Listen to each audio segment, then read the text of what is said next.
우리 오늘 말씀은 사도행전 6장 1절부터 7절에 있는 말씀으로 믿으면서도 싸운다 하지만, 믿으면서도 싸운다 하지만 이라는 제목으로 하나님의 말씀 증거하겠습니다. 우리는 벌써 수십 년째 신앙 생활 중에 있습니다.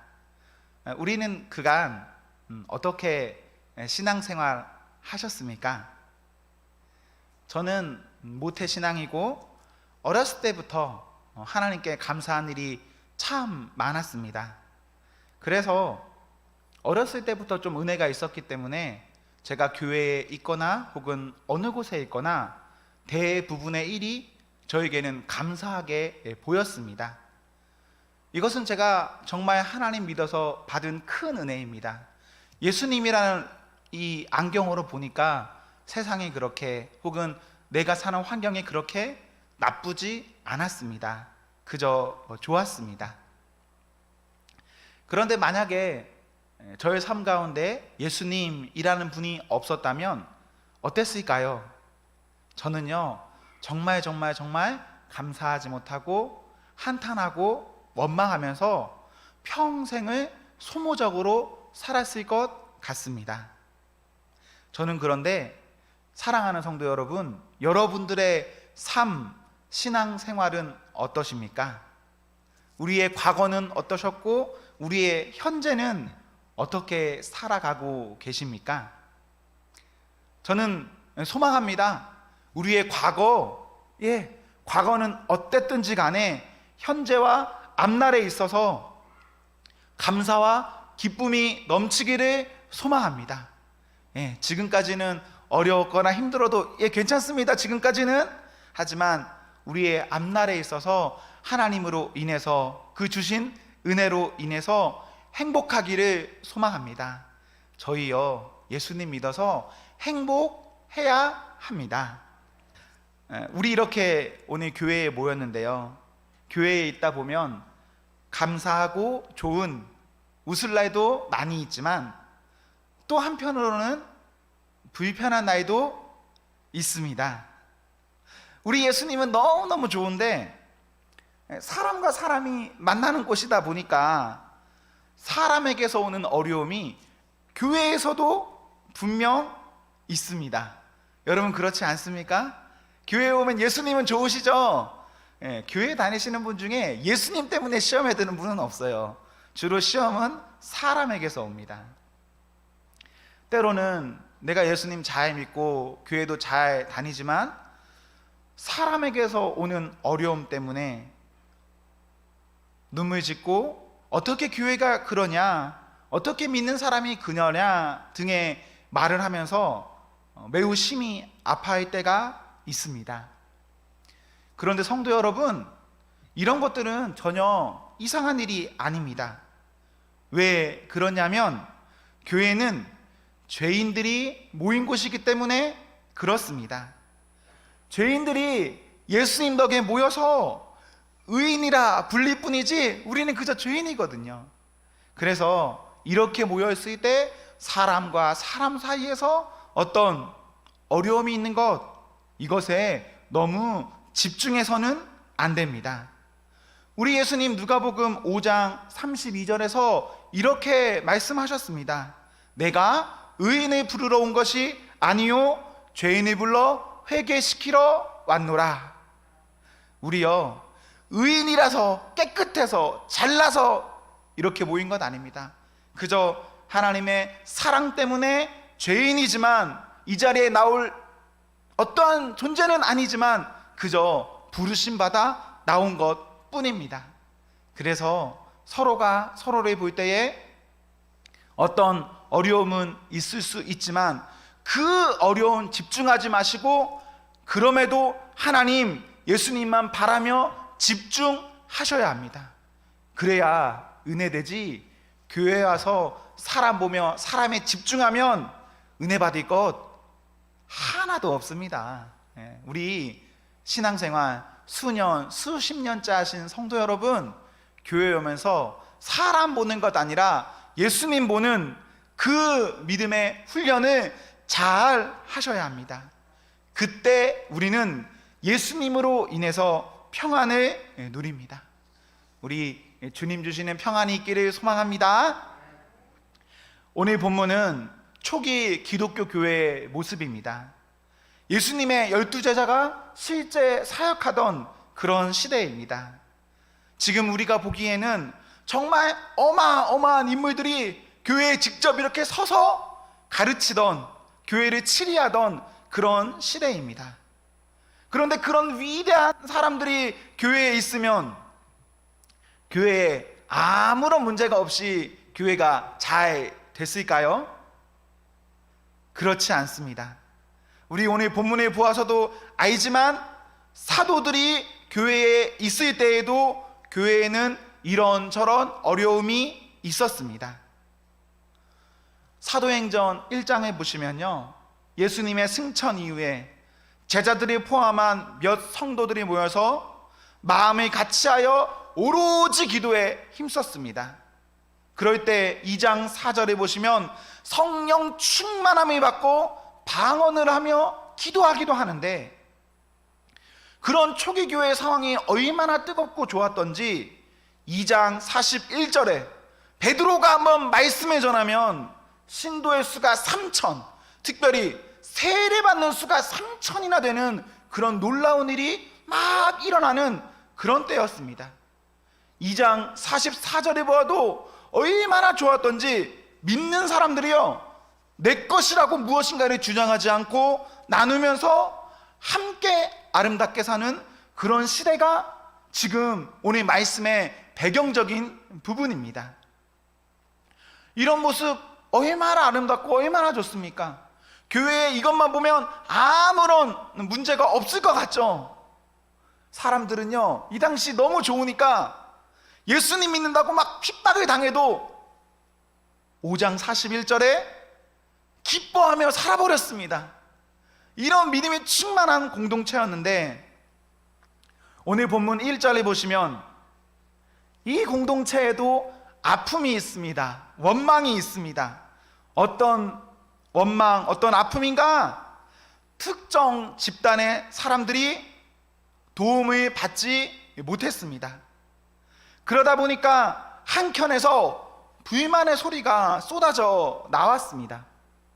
분명 도움 받아야 할 사람인데 그 도움 받아야 할 사람들 가운데 히브리인에 속하는 과부들은 도움을 잘 받고, 헬라인, 그리스인이라고 해도 됩니다.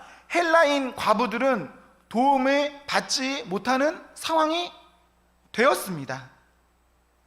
요즘이야 여자도 어느 정도의 경제력이 있어서 혼자 되어도 살아갈 여지가 있지만 과거에는 별로 그렇지 못했습니다. 그래서 출애굽기 22장 등에 있는 말씀에 보면 고아와 과부를 보호의 대상으로 놓고 보고 있습니다. 그렇기에 이런 전통을 가지고 초대교회 역시도 혼자 된 여자들, 과부들을 도와주었을 것인데요, 이상하게도 히브리인들은 도움을 잘 받습니다. 반대로 헬라인 여자들은 도움을 받지 못합니다. 도움을 받지 못하는 입장, 헬라인의 입장에서는 이 모습이 어떻겠습니까? 이런 생각이 들 수 있겠죠? 내가 지금 이방인이라서 차별받나?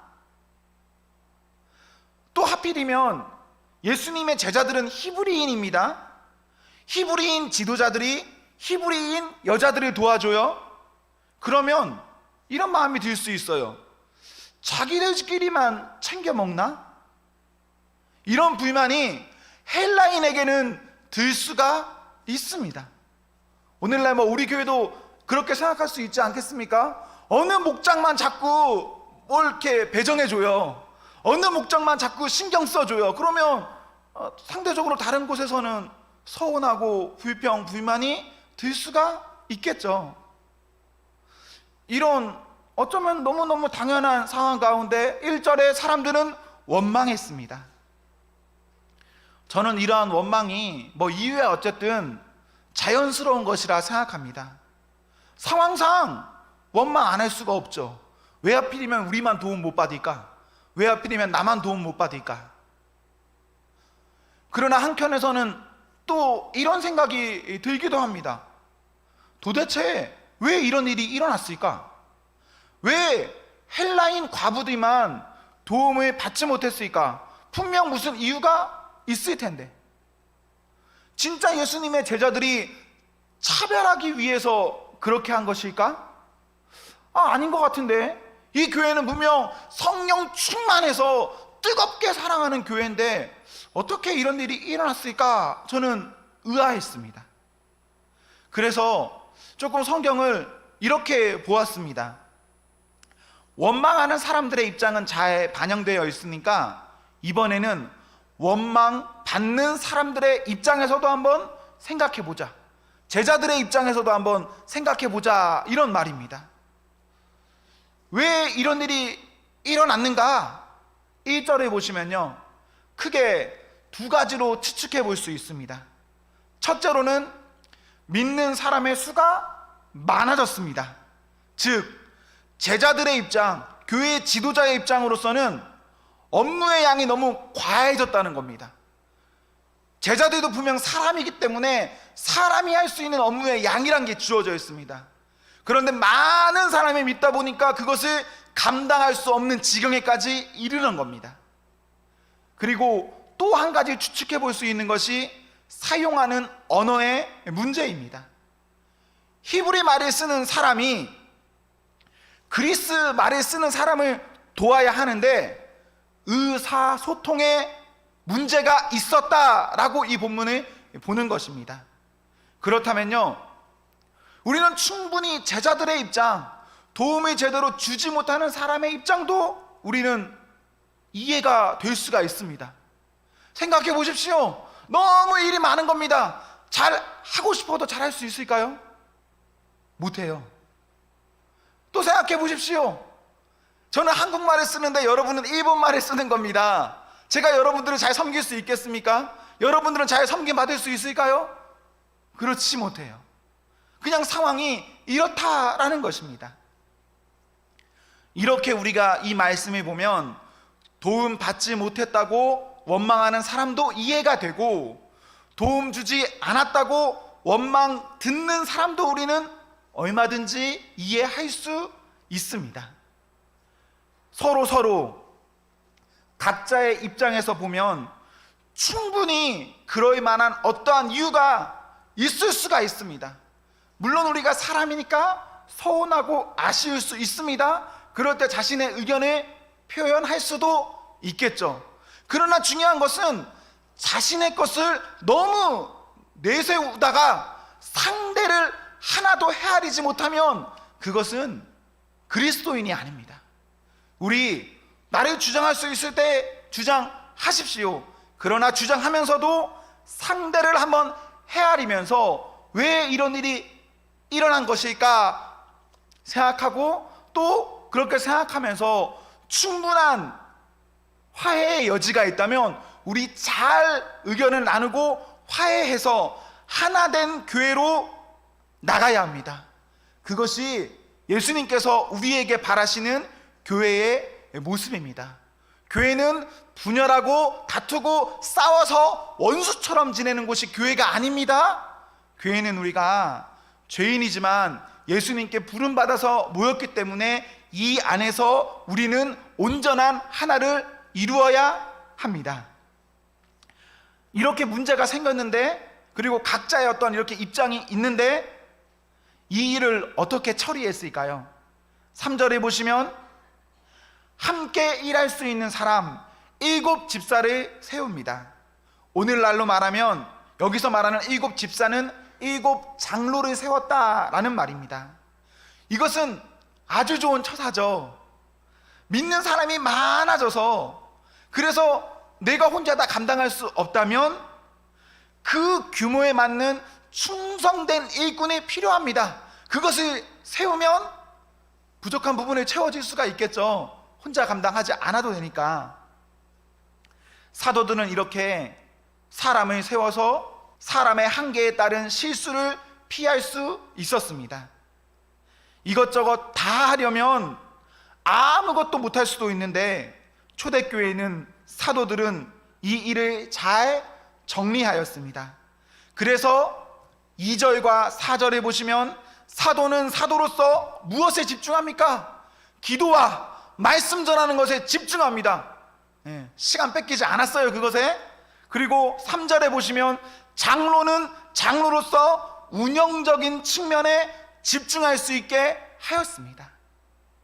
교회가 사람이 부족해서 한 사람에서 다 할 수 있는 그런 상황이 된다면 한 사람에서 다 하면 되죠. 하지만 그렇지 못할 때가 분명히 있습니다. 그럴 때는 우리 함께 일해야 합니다. 원망, 불평 거기서 그쳐서는 안 됩니다, 여러분. 내 눈에 그것이 보인다면 보인 그것을 가지고 마음 아파하시고 기도하시고 여러분이 그 아파하는 자리에 가서 충성하시면 됩니다. 왜 우리만 참여받습니까? 왜 우리가 그것을 하지 못합니까? 왜 그것은 그럽니까? 말은 누가 못합니까? 근데 말만 그치는 것 아니라 아픔이 보이는 것, 문제가 보이는 것 앞에 나가는 겁니다. 그래서 그것을 채우면 그때 교회는 아름다워집니다. 사람이 많아져서 업무의 양이 많아졌다. 그래서 새로운 일꾼을 뽑았다. 이것으로 하나의 문제가 해결됐습니다. 그렇다면 아직 또 하나의 문제가 남아 있습니다. 그것은 인종, 언어적인 문제가 남아 있습니다. 이것은 어떻게 하면 해결될 수 있을까요? 히브리인이 어떻게 하면 헬라인들을 도울 수가 있을까요? 헬란말이 잘하는 사람을 일꾼으로 세우면 해결되겠죠. 그럴 수 있습니다. 그래서 어떻게 하냐면 5절에 보십시오. 우리가 보기에는 어떤 사람들의 이름이 막 써 있지 않습니까? 그런데 이 사람들은 모두 어떤 사람이냐? 히브리인이 아니라 헬라인입니다. 쉽게 말하면 여러분 모두 일본말을 하는 사람이라면 누구를 일꾼으로 세웠냐? 일본말 잘하는 일본인들을 일꾼 세워서 여러분들에게 섬기게 그렇게 하였다라는 말입니다. 당시의 사도들은 사람을 세웠고 또 성도들의 필요에 따라서 그 필요를 충분히 채울 수 있는 헬라파, 예수님을 믿는 사람들을 일꾼으로 세워서 그 문제를 잘 정리하였습니다. 이렇게 말씀해 보면 초대교회는 어떤 문제가 있다면 문제를 잘 인식했고 그 문제 인식에 합당한 처리 방법을 잘 정해서 그렇게 풀어 나갔습니다. 믿으면서도 문제가 생길 수 있냐 없냐, 싸울 수 있냐 없냐, 여러분 아시죠? 얼마든지 싸울 수 있습니다. 얼마든지 싸울 수 있어요. 하지만 그 결과에 있어서는 우리 확연히 달라야 합니다. 문제로 인해서 나뉘는 것 아니라 오히려 더 돈독해지는 것. 오히려 냉랭하게 싸우지도 않고 아무것도 안 하고 가만히 있는 게 더 안 좋은 겁니다. 늘 화목할 수 있다면 좋겠지만 사람인지라 죄인인지라 우리 다투기도 하는데, 그런데 그 다툼을 가지고 예수님으로 인해서 더 성도는 돈독해질 수 있습니다. 우리 예수님 요한복음 17장에서 뭐라고 하셨냐? 우리가 하나 된 것 같이 그들도 하나가 되게 하려 함이라. 예수님 십자가 지시는 것, 예수님 사명 따르는 것, 왜 그렇게 사명 따르고 있냐? 하나님, 예수님, 성령님이 하나인 것처럼 믿는 너희들의 온전한 하나됨을 위해서 예수님 사명 감당하셨는데, 우리 믿는 공동체에 무엇을 지향해야 하는가? 하나됨을 지향해야 합니다. 사랑을 지향해야 됩니다. 그것이 교회입니다. 건물을 세워놨기 때문에, 어떤 예식이 있기 때문에 교회가 아니라 하나됨, 사랑을 추구함, 그럼 그것이 교회입니다. 우리 교회 그런 교회입니까? 소망하기는 사랑하는 교회, 하나 되는 교회, 그런 교회가 되기를 소망합니다. 우리 그렇게 달려가야 합니다. 오늘 본문을 보면서 문제가 있었고 그 문제를 처리했다. 간단하게 보면, 그런데 이 간단한 문제 앞에 정말 중요한 한 가지 결단이 필요합니다. 그 결단 하나가 없으면 문제가 있고 대안이 있어도 그 결단이 없으면 이것을 못 풀어갑니다. 어떤 결단이 필요하냐면 지도자들이, 교회에 열심히 일하는 사람들이 자기 자신을 낮추는 결단을 해야 문제를 완전하게 해결할 수 있습니다. 왜 지도자들이 낮아져야 하냐면, 생각해 보십시오. 제가 히브리인입니다. 헬라인들이 문제를 제기했습니다. 그러면 제 입장에서 헬라인들을 지도자로 세우는 것 쉬운 일일까요? 어려운 일일까요? 문제를 제기한 그룹의 사람을 일꾼 세우는 것, 지도자로 세우는 것은 정말 쉬운 일이 아닙니다. 제가 목사지만 목사인 저에게 뭐 장로를 세워라, 집사를 세워라 했을 때 너무 막 저와 다르면 세우고 싶을까요? 안 세우고 싶어요. 왜냐하면 진짜 나중에 임직을 해서도 그게 어렵거든요, 마음에. 이건 진짜 지도자로서 겸손한 마음이 있어야 이것을 해나갈 수 있는데, 당시의 사도들은 오늘날 우리가 생각하는 목사 정도 수준이 아닙니다. 예수님께 직접 가르침을 받은 사람들이니까. 그런데 사도들은 정말 겸손한 마음으로 자신의 것을 내려놓고 자신의 권한이라고 주장해도 아무렇지도 않을 일을 오히려 나한테 쓴소리하는 그 사람들에게 나눠줌으로 교회의 화합, 교회의 하나, 교회의 일치, 교회의 사랑을 이루었습니다. 사랑하는 성도 여러분, 우리 오늘날 수요 예배 정도 나올 뿐이면 교회에서 진짜 기둥 같은, 반석 같은 분이시잖아요. 네, 여러분 참 그런 사람들인데, 바라기는 내가 교회에서 좀 했다, 내가 교회에서 어떤 사람이다, 이런 거 주장하지 마시고 그저 그리스도만 바라보고 어떤 것을 바라보고 해결할 수만 있다면 낮아지는 그런 아름다운 섬김의 종이 되기를 소망합니다. 예수님처럼. 우리 예수님도 낮아지고 섬기시고 심지어 자기 목숨까지도 아끼지 않고 내어주셨는데, 그 예수님에 따른다는 우리가 지금 나의 어떠한 것 주장하려고 여기서 고집부리고 싸우기에 급급한다면 그것은 예수님이 원하는 모습이 아닙니다. 그렇겠죠?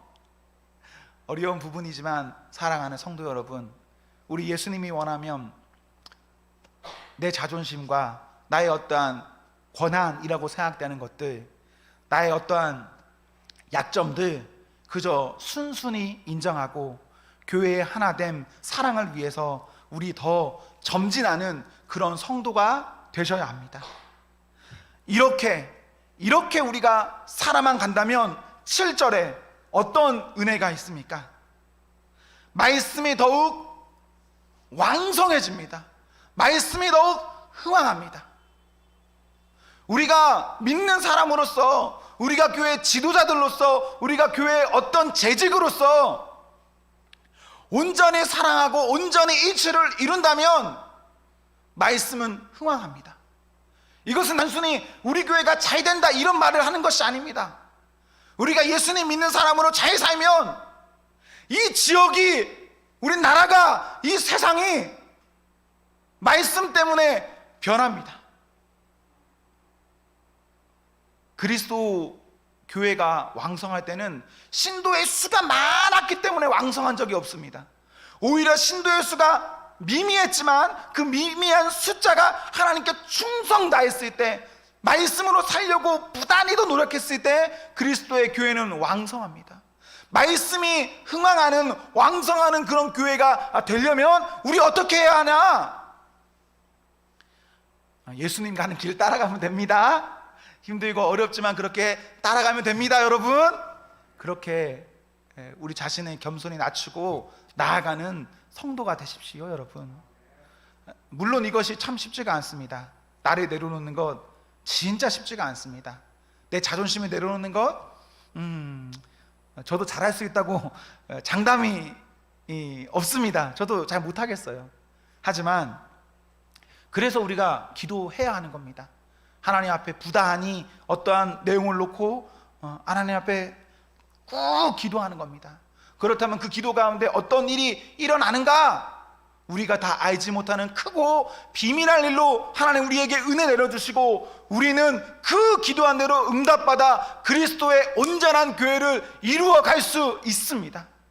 저는 믿습니다. 불가능하다, 안 된다, 이런 다양한 말들 가운데, 그럼에도 불구하고 우리가 믿으면, 기도하면 된다. 우리 아무리 어려운 가운데서도 주님 믿고 소망하며 그 문제 끝까지 기도하여서 주님 원하시는 그 교회와 성도를 이루기를 소망합니다. 아멘. 사랑하는 성도 여러분, 말씀으로 인해서 우리 교회, 우리 한 사람 한 사람이 행복해야 합니다. 성령 충만해야 합니다. 아멘. 우리 이 시간 함께 기도하겠습니다.